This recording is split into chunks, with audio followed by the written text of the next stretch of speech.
أعوذ بالله من الشيطان الرجيم. بسم الله الرحمن الرحيم. الرحمن علم القرآن خلق الإنسان علمه البيان الشمس والقمر بحسبان والنجم والشجر يسجدان والسماء رفعها ووضع الميزان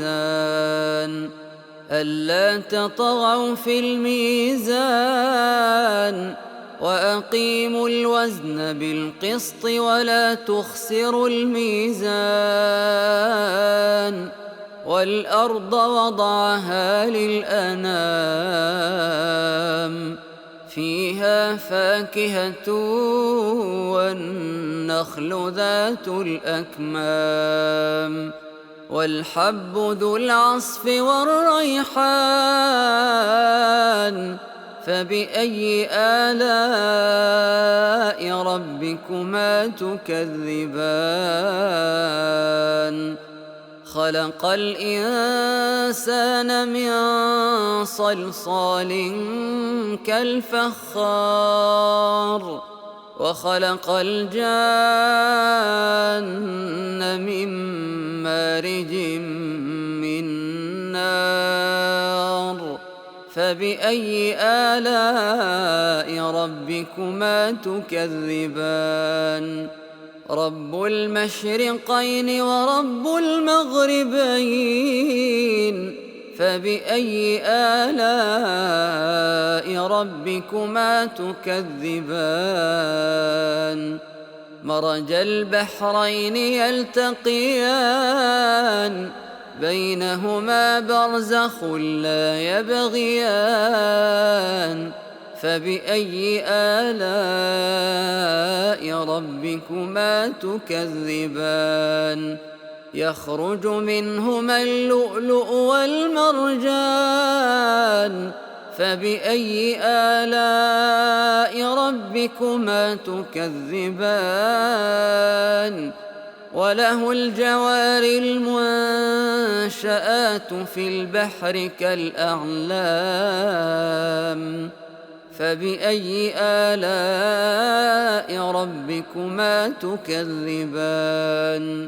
كل من عليها فان ويبقى وجه ربك ذو الجلال والإكرام فبأي آلاء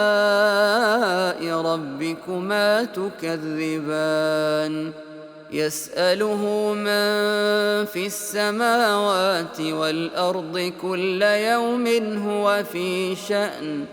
فبأي آلاء ربكما تكذبان سنفرغ لكم أيها الثقلان فبأي آلاء ربكما تكذبان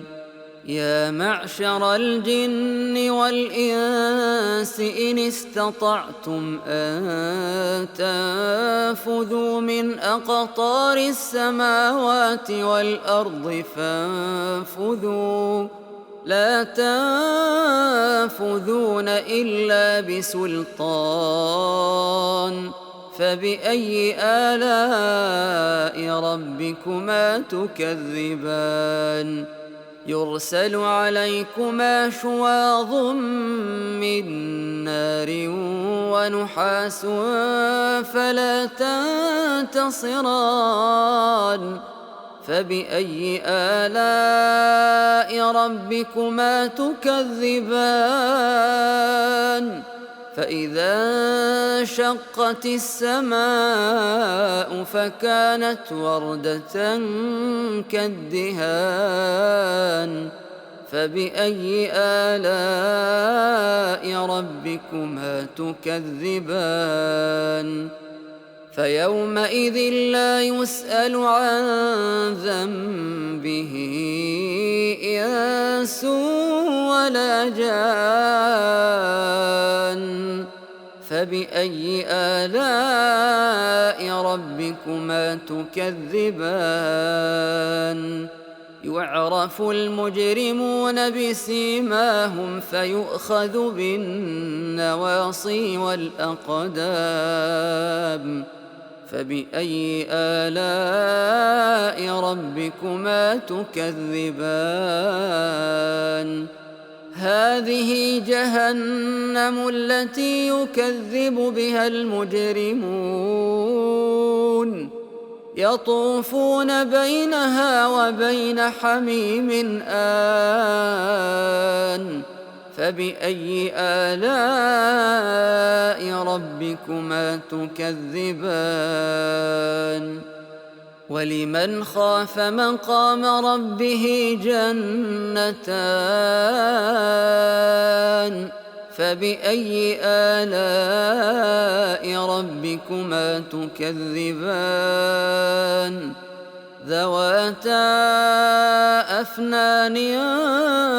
فبأي آلاء ربكما تكذبان فيهما عينان تجريان فبأي آلاء ربكما تكذبان فيهما من كل فاكهة زوجان فبأي آلاء ربكما تكذبان متكئين على فرش بطائنها من استبرق وجنى الجنتين دان فبأي آلاء ربكما تكذبان فيهن قاصرات الطرف لم يطمثهن إنس قبلهم ولا جان فبأي آلاء ربكما تكذبان كأنهن الياقوت والمرجان فبأي آلاء ربكما تكذبان هل جزاء الإحسان إلا الإحسان فبأي آلاء ربكما تكذبان ومن دونهما جنتان فبأي آلاء ربكما تكذبان مدهامتان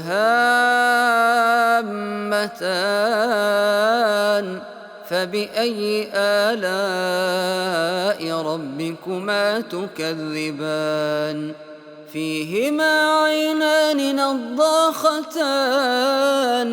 فبأي آلاء ربكما تكذبان فيهما فاكهة ونخل ورمان فبأي آلاء ربكما تكذبان فيهن خيرات حسان فبأي آلاء ربكما تكذبان حور مقصورات في الخيام فبأي آلاء ربكما تكذبان لم يطمثهن إنس قبلهم ولا جان فبأي آلاء ربكما تكذبان متكئين على رفرف خضر وعبقري حسان فبأي آلاء ربكما تكذبان تبارك اسم ربك ذي الجلال والإكرام.